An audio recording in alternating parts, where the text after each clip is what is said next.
প্রিয় শিক্ষার্থী বন্ধুরা, যে কোনো উত্তর বুঝে নেওয়ার আগে অবশ্যই আমাদেরকে প্রশ্নটি জানতে হবে। প্রশ্নে কি চেয়েছে তা যদি আমরা না জানি তাহলে সেক্ষেত্রে কিন্তু আম, উত্তরটা আমরা বুঝতে পারবো না। উত্তর কেমন হবে, কোন দিকে যাচ্ছে উত্তরটা, সেটা কিন্তু বুঝতে পারবো না। ওকে, সেজন্য অবশ্যই তোমাদেরকে বলবো যে দীর্ঘদিন ধরে তোমাদের বিদ্যালয়ে বন্ধু রয়েছে, সেই বন্ধুদের ক্ষতিটা কিছুটা পুষিয়ে নেওয়ার জন্যই কিন্তু এই অ্যাসাইনমেন্ট। সেজন্য এই অ্যাসাইনমেন্টের উদ্দেশ্য যেন পূরণ হয়, তাই তোমরা এখানে অ্যাসাইনমেন্ট শুধু শুধু দেখে লিখবে না, কষ্ট করে অনলাইন থেকে লিখতেছি, একটু শুনে বুঝে তারপরে লেখো। তাহলে তোমার অন্তত একটু পড়াশোনার ক্ষতিটা পুষিয়ে যাবে। মনে করো এটি একটি তোমার ক্লাস। তাহলে চলে যাচ্ছে আমরা প্রশ্নটা দেখে আসি, প্রশ্নে কি চেয়েছে।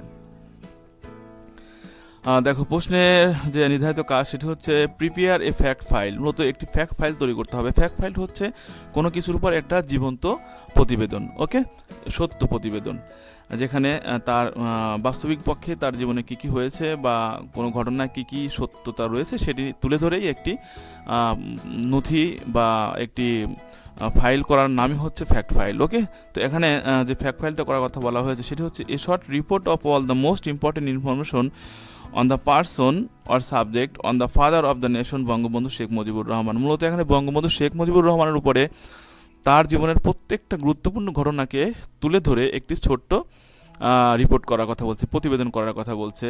এখানে বলা হচ্ছে you can use narrative, picture, image, information, news clips etcetera to support your assignment. তোমার অ্যাসাইনমেন্টকে সাপোর্ট দেওয়ার জন্য তুমি এখানে পিকচার সংযোজন করতে পারো, কোনো নিউজ পেপার কাটিং দিতে পারো, এবং এখানে বলা হচ্ছে রাইট 180 টু 200 ওয়ার্ডস, অর্থাৎ 180 শব্দ থেকে 200 ওয়ার্ড পর্যন্ত লেখা যাবে। এর কম বেশি হতে পারে, এটা কোনো সমস্যা না। ওকে, এটা একটা এস্টিমেট দেওয়া আর কি। ঠিক আছে, এখন দেখো ইনস্ট্রাকশন দেওয়া রয়েছে একটি টপিক টাইটেল, অর্থাৎ আমাদেরকে একটি টাইটেল দিতে হবে এবং সেই টাইটেলের পরে আমাদেরকে ইন্ট্রোডাকশন লিখতে হবে, পরিচিতি লিখতে হবে, ভূমিকা লিখতে হবে। এরপরে বডিগুলো আমরা প্যারা করে লিখতে পারি। এরপরে আমাদেরকে কনক্লুশন করতে হবে, অর্থাৎ সমাপ্তিতে উপসংহার টানতে হবে। প্রিয় শিক্ষার্থীর বন্ধুরা, এই ছিল আমাদের প্রশ্ন, আমরা বুঝে নিলাম। তাহলে চলো উত্তরটা দেখে নিই এখন। দেখো, আমরা প্রথমে টাইটেলটা জেনে নেব, the father of the Bangali nation, বাঙালি জাতির জনক বা পিতা।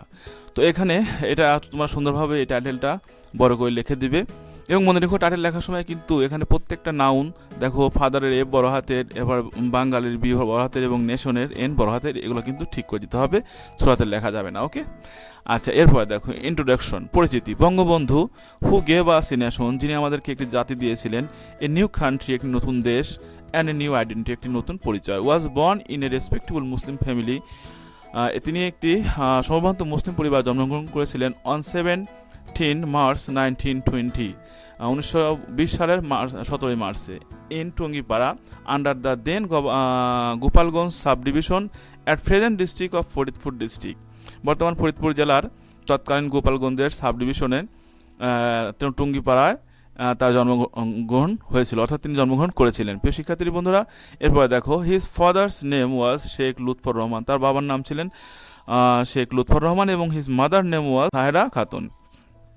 তো সুপ্রিয় শিক্ষার্থী বন্ধুরা, তার মায়ের নাম ছিল সায়রা খাতুন। এখন আমরা চলে যাচ্ছি পরবর্তীতে এডুকেশন লাইফ। আমরা প্রথমে তার শিক্ষা জীবন এবং বাল্যকাল জেনে নেব। অ্যাট দি এজ অফ 7 বছর বয়সে Bangabandhu began his schooling at Gimadanga primary school. তাহলে এখানে তিনি মাত্র 7 বছর বয়সে তিনি গিমাদাঙ্গা প্রাইমারি স্কুলে ভর্তি হয়েছিলেন। অ্যাট 9 বছর বয়সে he was admitted to class 3 at Gopalganj public school. Gopalganj public স্কুলে তিনি 9 বছরে ভর্তি হন, 9 বছর বয়সে। সাবসিকুয়েন্টলি পর্যায়ক্রমে he was transferred to a local missionary school, একটি লোকাল স্থানীয় মিশনারি স্কুলে তিনি বদলি হন। He first the matriculation examination from Gopalganj mission high school, এবং সেখান থেকে তিনি ম্যাট্রিকুলেশন পাস করেন। He obtain a BA degree in 1947 from Kolkata Islamic college. Kolkata Islamic college থেকে তিনি 1947 সালে বিএ ডিগ্রি লাভ করেন। Bangabandhu got admission to the law department of Dhaka university after partition of Indian sub continent and founded Muslim student League. এরপরে বঙ্গবন্ধু ঢাকা ভার্সিটির আইন বিভাগে ভর্তি হন। After the partition of India sub continent, India মহাদেশ বিভক্ত হওয়ার পরে কিন্তু এটা ঘটে। And found Muslim student League, এবং তিনি মুসলিম স্টুডেন্ট লীগ গঠন করেন, ছাত্রলীগ গঠন করেন।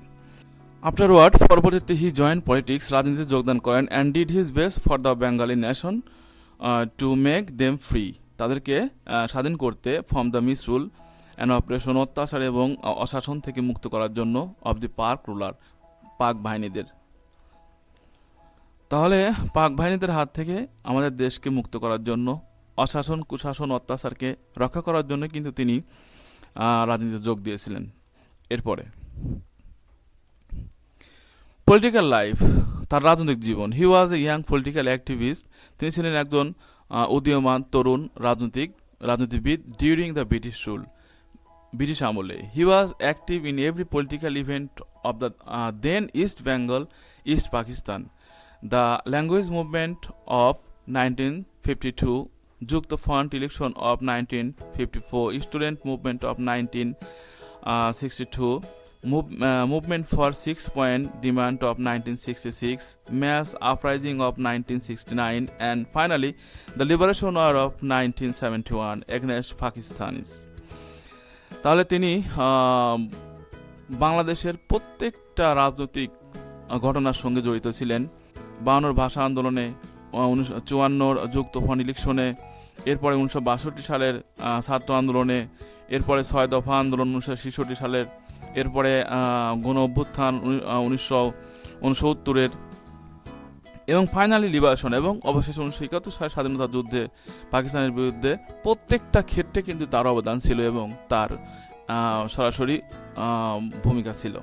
এরপরে দেখো, he was in prison for more than a decade during the 24 years Pakistani rule. পাকিস্তানের 24 বছরের শাসন আমলে প্রায় 1 দশকেরও বেশি সময় তিনি বন্দী ছিলেন।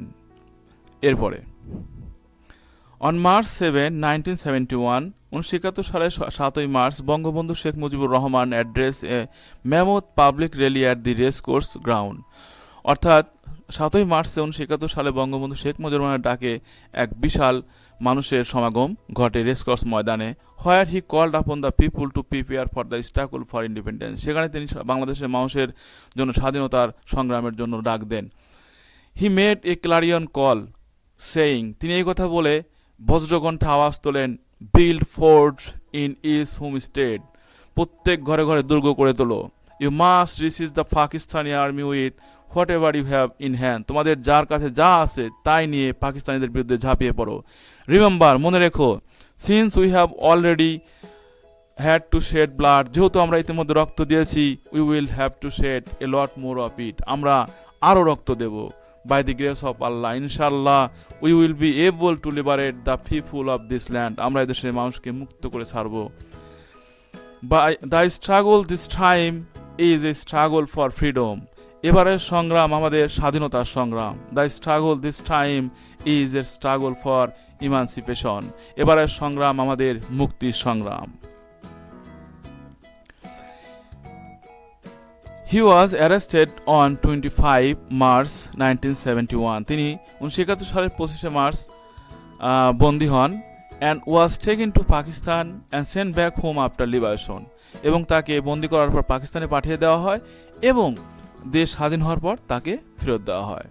He was the Prime Minister and sometime President of Bangladesh, তিনি বাংলাদেশের প্রধানমন্ত্রী ছিলেন এবং কিছু সময়ের জন্য তিনি প্রেসিডেন্ট ছিলেন। আনফর্চুনেটলি, দুর্ভাগ্যক্রমে সাম মিসগাইডেড আর্মি অফিসার্স, কিছু ভুল পথে পরিচালিত কিছু আর্মি অফিসাররা অ্যাসাসিনেটেড হিম, তাকে গুপ্তভাবে হত্যা করেছিলেন অন 15th August 1975, 1975 সালের 15ই আগস্টে, along with most of his family members except for his 2 daughters, তার 2 কন্যা বাদে পরিবারের সবাইকেই হত্যা করেছিলেন।